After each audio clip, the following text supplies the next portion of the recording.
Good evening. More people in Guernsey will vote in next month's general election at home than at a polling station. There's been a significant jump in the number of islanders registering for postal votes, with 10 times as many as 2016. It's most likely a response to island-wide voting, and that change in voting system is drawing attention from around the world. Well, Hamish Ouskary is looking into all of this for us and joins us from what will be one of the polling stations. So Hamish, first give us the numbers of how many people actually want to vote by post. Well, this is a huge increase. 20,000 people have already signed up to vote by post at this election. To put that in some kind of context, the electorate here in Guernsey is just over 31,000 people, so potentially 2/3 of voters this time around could do so by post. Now, it's thought the reason for this is because of the sheer amount of choice at this election for people. When they come to places like this, which will become a polling station from a week tomorrow, they'll be confronted with a list of 119 names and be asked to make 38 choices for people to represent them. So the thinking is that people would prefer to do more of that at home and perhaps have a cup of tea or a glass of wine to make sure they have plenty of time to make their choices. Yeah, definitely another big change for this election. And Hamish, what else do we expect to see? Well, that's part of the excitement, really. We don't really know what's going to happen, and whenever a new electoral system takes its form, when changes are made, people will always ask questions about how well it will work, whether people will turn out to vote, and whether people will understand the system well enough to make the most of it. So lots of questions, and I've been trying to get some answers this week by talking to experts and politicians from other island nations around the world with similar electoral systems and political landscapes to see what we can learn from their experience of elections.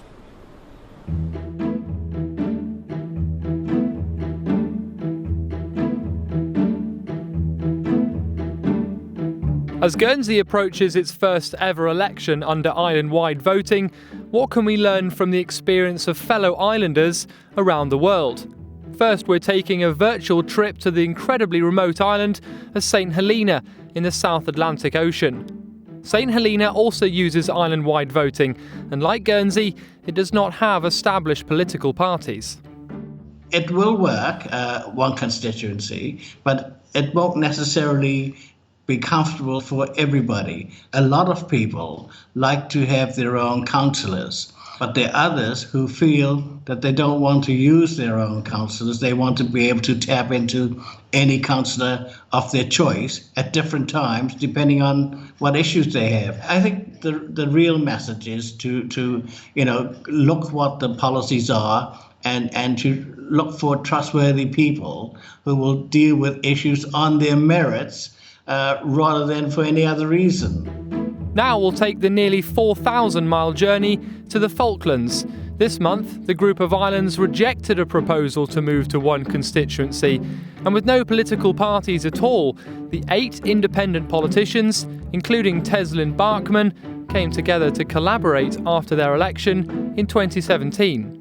We set a 4-year plan document, which is like a collective manifesto, because the real strength about a party system is that you've got a manifesto that ties you all together. We all have individual manifestos, so we spend the first few months knitting it all together, and this is why representation is important, because you need to get all of those views in. You can't say that we'll become one nation because of one constituency. It only works if you do the work and make sure there isn't the space for abuse of power. From the Falklands all the way to the United States island territory of Guam in the Western Pacific. Despite its much larger electorate than Guernsey, it elects just 15 members of parliament on an island-wide basis. Their electoral commission has to work carefully around the established battle of Democrats versus Republicans. Politics is a big sport on Guam. And voter turnout is usually high. What would your advice be to the authorities here and to people about understanding and getting involved with this new island-wide system? You need to gain their confidence. We need to establish the reputation that we can run honest and fair elections, and you go from there. What you're doing in learning from across the world, because we're island folks, that's the best thing. So there is precedent for Guernsey's island-wide election, but ultimately, according to one politics expert, we are still a unique case, and patience is key.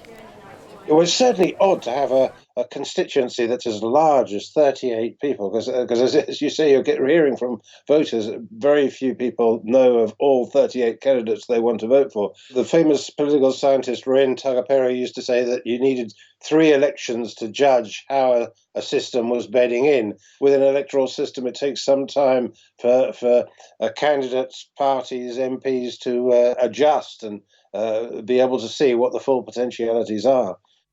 With Guernsey's election just around the corner, there's so much we don't yet know and so much more to learn in the coming weeks.